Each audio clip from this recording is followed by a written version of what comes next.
All right, how's everybody doing? This is the Comicsamurai. I want to welcome you to my next video, and tonight we're going to be looking at my least favorite comic book covers of all time. So let's go ahead and jump right in. First up, we got this Silver Sable #1. And when I was compiling my collection of my least favorite covers, the ones I don't like, this is the very first one that came to mind. This came out a year after Silver Surfer #50, and that comic book perfected the silver foil embossment on the cover, and this one is a perfect example of how a comic book cover gimmick is done wrong. I just don't think it fit the tone and attitude of this 90s comic at all. I don't like the way that Sandman was colored. His sand is too fleshy. All the green villains there, it just exemplifies everything of a 90s comic book that I didn't like. And I got suckered into buying 2 copies of this. And the cover price was $2 a piece. So that little sting has always hurt me when I look at this cover. I mean, $2, that was a lot of money for me back in early high school. That was my lunch money. All right, moving on. Next up, I got The Northman #3. Now, this was a comic book that I drew and inked and produced and published and lettered and everything.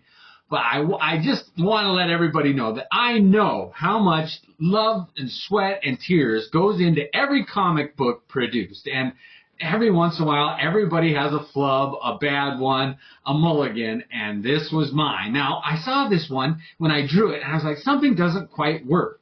So I thought, well, maybe it just needs a black background. I thought, oh, that's so much better. And I think that it is. I like that little bit of applied line on the stake going through the hand. But a few years later, after this comic book came out, I always have these up, and I noticed something that I did wrong on it. And every time I look at this comic book, I notice that mistake that I made, and I just cringe at it, even though I know nobody else notices it or cares about it that much. But I kind of hate this cover just because of that mistake, and it's something that I can't unsee now. Every time I look at it, I think of it, and I've kind of been cursed by this comic book. Next up, we got Night Watch #1. Now, this was another one from the 90s with a gimmick on it. It's got kind of a shiny foil on it. But I thought this one didn't work so much. It's a Ron Lim comic book. He's the artist on it, and I usually love his stuff, but this one was phoned in so bad. And the writing on it is such a ripoff of all of the Spawn image type stuff. They were trying to capitalize on that popularity of that style in comic books, and I just think this one was a fail. Next up, we got Guide Gardner Warrior #0. And a gimmick that DC had in the 90s was something called 0 Hour. And they came out with a 0 issue of all of the titles at that time. And this was one that some of them did not work at all. The coloring on this one is so bad. It perfectly exemplifies that early computer coloring when they just did not have all the bugs worked out, and that was just a fail. There were a lot of fails in all of those issue number 0s that they came out with for 0 Hour. And this Anima, however you say it, it's a fail on all levels. When they simplify something so bad with just green glowing eyes, and look at the design of that costume there with just glowing hands. Like when a character is energy based and they just shoot bolts out of their hands. It's the most generic, lazy use of a power in my opinion. Now, all of these are just my opinions of bad comics. Again, I hate saying anything bad about it. So whenever possible, I'll say some positives too. But this series, this Darkhold #1, Under the Midnight Suns run, came out in a polybag, and I hated polybagged comics. You couldn't read it without destroying the polybag, and this one is a very unique polybag. It has a skull on the edge, but you can't make it out that there was a skull printed on the plastic bag. And the images on the cover here don't work. This character's face, the purple, and look what it came with. It came bagged with a poster, and this is what you saw. They thought that this was supposed to be an incentive for kids to buy this comic book. And I just think it is the worst execution of a gimmick of all time. Next up, we got AVP, Aliens vs. Predator, Xenogenesis, put out by Dark Horse Comic Books. And if you're starting off with just a terribly hard to read and pronounce title, you know you're on the wrong foot. But look at the coloring on this one. This one suffers from Fantastic Four number 50 syndrome, where there's just an overabundance of brown. Nothing kills the energy and the excitement of a comic book like a dull brown background. It's just so boring. Pick any other color. Maybe not pink. We'll get to that. But this is just an example of how coloring can kill the look of a cover. Next up, we got Wildcats number 27. Now, this one is such a miss for me. It's like a postcard with some drops of blood. Now, Wildcats, that's Jim Lee, action, adventure, superheroes, powers, bright colors. It's the antithesis of what this cover gives off. The energy on this one is so low and so unexciting. I cannot imagine paying full cover price and buying this one off the rack. Nothing on this cover inspires somebody to lay down their hard-earned money for this comic book, and I think this one is a fail. Next up, we got Astro City number 3, and I could not believe this cover when I saw it. Talk about unexciting. Like, I bought comic books to escape the humdrum and the boredom that I had in school. And this one is like a school lunch tray with a wanted poster on a milk. That is the last thing I wanted to see. And they got like lima beans or just a boring green food product and vegetables. It just screams everything that I read comic books to escape from. But there's a special place in my heart for all of these. Don't get me wrong. I love these comics because they're so bad. I enjoy a comic that brings out emotions, whether good or bad, as long as it's extreme. There's nothing worse for me than just a mediocre comic book that you get done with and you didn't have any reaction to at all. Because this one, the Avengers number 245, has one of the strongest immediate reactions for me. That pink on the cover and the way that they drew Captain Marvel, it just exemplifies the worst comic book cover for me of all time. This one takes the cake. I dislike everything about this cover, from the trade dress to the color to the inking, everything. The character placement, the design of it, it's not symmetric. Everything, and therefore I kind of love it. Like, they missed it so bad that it'd be hard to replicate as bad a comic as that one is. Now, the cover artist on this comic was Al Milgrom and Cinna, and those are two of my least favorite comic book artists in history. Although when I see their names on a comic, I'm apt to pick it up just because it can only go up from there. I'm like, I want to see how bad badness can get. And I'm sorry, Al Milgrom, I'm sure that he tries hard, and I love some of his writing. He did Iron Fist number 14, the first appearance of Sabretooth, so he has done some of my favorite covers. But for the majority of his work, I love looking at it because of how much I dislike it. You can call me a masochist, I guess. But next up, we got Outsiders number 11. And this is a Bill Sienkiewicz cover. And I'm going to say it, it might be unpopular, but he, again, is one of my least favorite artists. He started off so strong under Neil Adams' tutelage and the stuff that he did on the early Moon Knight stuff. But then he started experimenting, and it just seems like every comic book that he does is an experiment. And this one, the colors are so bland. It's like it was done on parchment paper or something. And the scratchiness of it. I've never liked a scratchy cover. I like defined lines. I don't like impressionistic stuff on my comic book covers. Next up, we got OMAC number 4. Now, this was a series put out by John Byrne, and he is one of my favorites. He's got to be in my top 3 favorite comic book artists of all time. But there has never been an artist who has peaks and valleys like John Byrne. His style has changed so much over time, and this was when I started noticing it receding. This is the most uninteresting cover I've ever seen. Like, it's almost an unlegible typeface that they used on that font there. And 2 very uninteresting figures there in the foreground, and just a stark black background that isolates them. So the only thing you have to look at is them. And I don't like looking at people that you feel sorry for.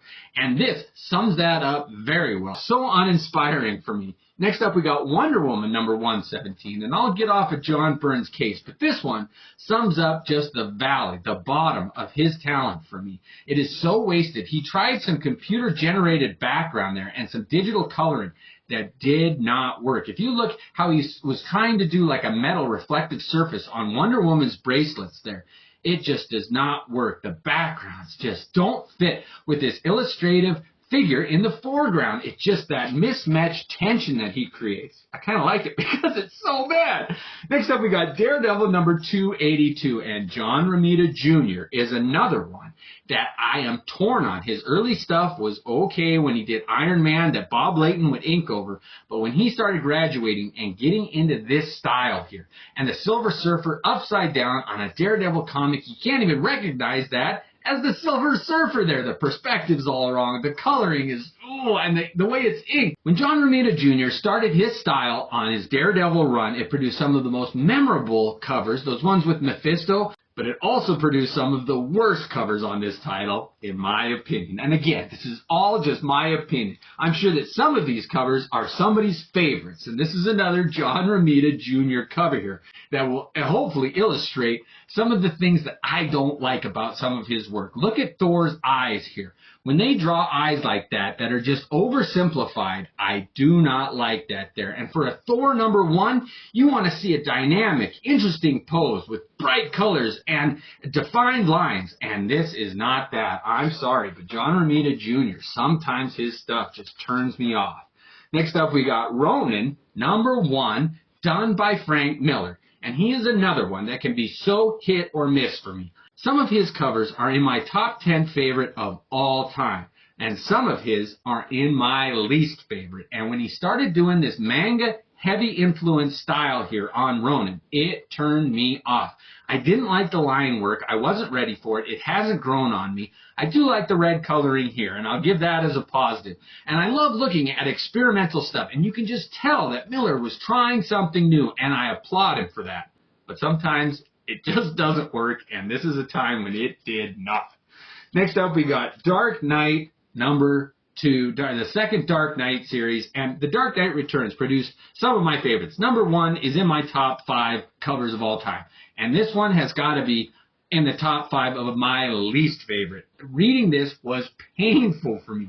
The art was so oversimplified that it hurt me. And part of me thinks Miller was trying to do that, to have a visceral reaction to his art, and he accomplished it because I do not like that. I did not pick up the third series that came out because it turned me off so much. Next up, we got X-Men number 89, and this features a beautiful cover done by Alan Davis, and he's one of my favorites. And I do like the image of this, but what I don't like and what turns me off more than almost anything is when they toy with the idea of bringing back heroes who have died and who are dead without a doubt.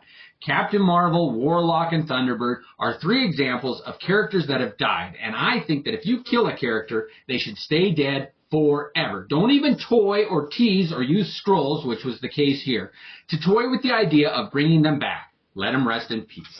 That's enough said on that topic. Next up, we got Image Comics number 0. Now this one, you had to mail in a bunch of coupons for. So you had to cut them out of your comics, ruin some copies of your comic books, mail it in to get this special promotional issue. And I think this was the least well-received gimmick of all time. People hated ruining their comics and mailing it, paying for it, and then getting this. And it was just so underwhelming. None of the stories were that great. People did not receive this comic book well, and I didn't buy into it and send in for it. I found my copy in a dollar bin. Next up, we got Identity Crisis number 1, and this is one of the most universally panned or disliked storylines that ran through DC Comics at the time. But I liked it. It's got Michael Turner covers, Rags Morales art on the inside, who are 2 of my favorites, teaming up with characters I like, interesting twists on it, a more adult take in the DC universe. I like everything about this, and I know that's an unpopular opinion, which I just wanted to show this one to prove that some people love things and other people look at the same exact thing and have a totally different opinion of it, and I like that. Identity Crisis. They took it too far, though. They went on and on with it, like this Secret Wars number 2. They should have just stopped after Secret Wars 1. Those big comic book companies have a tendency to keep milking a popular series or title or a through line until it's just everybody is sick of it. And with Secret Wars 2 came out, I was tired of it. That first run was okay. It had its moments, but this second one is so unmemorable. It's just forgettable. That character of the Beyonder, everybody was over it. And the 80s look on him, and again, this is an Al Milgrom drawn cover here. And his work just tends to grate on me. It is painful to my eyes. but I remember them when I think of terrible comics. I think Al Milgrom. So, I mean, it's kind of a love-hate relationship. I hope to meet him someday and just shake his hand and say, dude, you produce some works that just make such a visceral reaction in me. I love it. Next up, we got Infinity Crusade #1. Now, they came out with Infinity Gauntlet, which was awesome. And then they came out with Infinity War, and it was like, oh, boy. Ron Lim's take on it. No more George Perez or Starlin input so much. And then they came out with this Infinity Crusade, and by the time this third miniseries rolled around, everybody was so tired of the gimmicks and the foil enhancements and all these characters and this multiple crossovers and Warlock story with the Magnus and this one female version of Warlock. This was a huge fail for me. But I bought them. I mean, I loved the first one so much that I was like, I had to get the third one to see if they redeemed themselves, and they did not. Next up, we got the X-Men #188. And it was this time during the X-Men that is my least favorite of the run. John Romita Jr. was working on this, and he was trying to bring in that 80s mentality to it, and he succeeded in that point. But I think it was everything bad about the 80s. I didn't like the hairstyles, the clothing styles, the line work, the reproduction quality, something about the ink, everything about this time in the X-Men I disliked. They were trying to bring in too much social commentary, too. And this one sums that up. I mean, look at these explosions on the cover. You can't even make out what characters are on the cover. I don't recognize any of them. And if you look at the background, it's just yellow. Like, why color it like this? This is one of the worst choices in coloring of a cover I have ever seen, and I dislike that one. That's probably my least favorite X-Men cover of all time. This next one, X-Men #226, is very parallel to that. Now, Mark Silvestri is one of my favorite artists. I loved his work in the X-Men, but he dropped the ball on this one also. I'd love to see the black and white version before they colored this, because, again, this is an example of how coloring can kill a comic book cover. Like, this was so hard for me to buy. I wanted the Fall of the Mutants storyline to be so good, and that Silvestri art, I was just looking forward to it. But when I saw this cover, I was just like, man, I'm going to have a hard time justifying paying for that one. Next up, we got the Uncanny X-Men #400. And this was probably the last X-Men comic I bought when they were coming out. I thought for an issue #400, I wanted a celebration of all things X-Men. My favorite title, my favorite characters, my favorite writers, artists, everything. And this cover let me down on every front. I cannot believe that they chose this image for X-Men #400. This will go down in history as my least favorite anniversary issue of all time. I can't even make out what characters they are hardly, and the take on Wolverine, that is one of my least favorite. I am so passionate about the X-Men and Wolverine and how my art is that is just, oh man, I do not like that. And speaking of my opinions on Wolverine, this Weapon X series that came out during the Age of Apocalypse storyline time is another one. This version of Wolverine is, it's antithetical to everything I like about the character. His more feral look, the fact that he had a hand cut off. Oh, don't get me started. I hesitate to use the word hate, but I hated this storyline. I hated it. I stopped buying comics for a while because it turned me off so much. But I understand they have to do new things. But look at this one, issue #2. This was probably my least favorite of that run.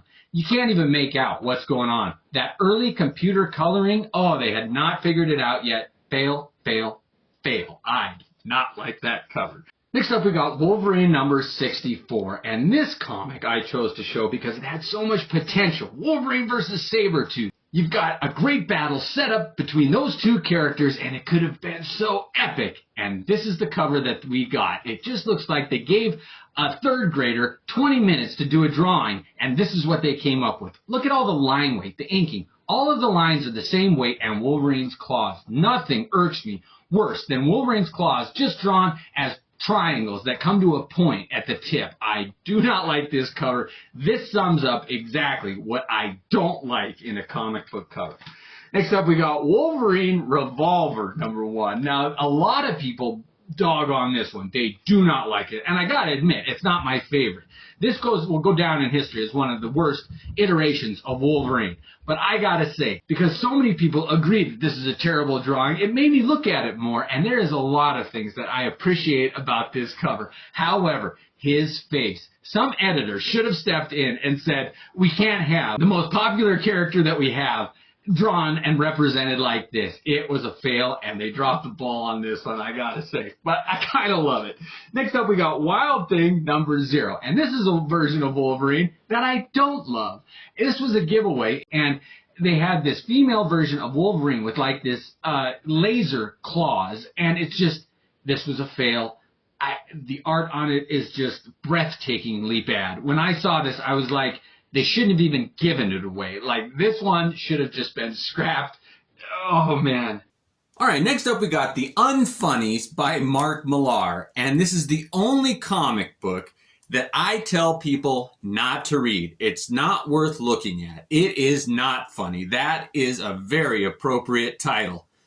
Having said that, there's kind of a love-hate relationship with this comic book. Like, it is so bad. There is no redeeming quality. There is no entertainment, educational value, nothing. And therefore, it is unique among all of my comic books. It is the only comic book that is worth reading because it is so not worth reading. I hope you can identify with that, but this comic stands out among all the others as the worst comic book I have ever read. I love that one. All right. Oh, we're getting down to it now. My least favorite two. This next one is What If #93. And this iteration of Wolverine, when he went feral and he had his bone claws, I hated that so much I stopped reading Wolverine at the time. The Kuberts started working on them, and I wasn't a fan of them. But this iteration, where his hair is so exaggerated and those claws, I dislike this comic book. And I had to buy it when I saw it. I was like, oh man, it can only get better. When something has so much potential because of that first misstep, I'm a sucker for that. And I continue to say that's one of my all-time least favorite covers right there. All right, here we are. Are you ready? Any guesses what my least favorite comic book cover and title, everything is? It's Origin. When they decided to tell Wolverine's origin, I said, that's a bad idea. Always leave it a mystery. It's like, don't take off Judge Dredd's helmet. Do not tell Wolverine's origin. And every page of it let me down. This coloring, it was applauded at the time. I hate this coloring. I hate the art on it. I hate the look. I hate the story. I hate James Howlett. That name, it's so, like, uninspired. They spent 2 minutes in a room trying to think of Wolverine's birth name. And it's like, come on, just leave it Logan. They took away everything cool about Wolverine in this comic, and I absolutely hate it, and therefore, I kind of love it. It got such a visceral reaction out of me that I have to applaud it. The coloring on that. Everybody applauds that. Eisenhower, colorist, oh, every time I see his work, I recognize it, and I do not like it. Oh, something about it just grates every atom of me the wrong way, and this is no exception. I absolutely hate this comic book. So let me know, what are your least favorite ones? When you see them, it makes you almost nauseous with a dislike of it. Well, thank you for joining me tonight. I want to know what comic books you detest. Which are the ones that you wouldn't recommend to anybody? You look at it and it just turns your stomach. And again, I want to state that part of me kind of loves them too. I love being entertained, even if it's in a visceral way that upsets me. Well, this was fun, looking at the comic books in my collection that I despise. I hope you enjoyed it too. Thanks for joining me, and have a great night.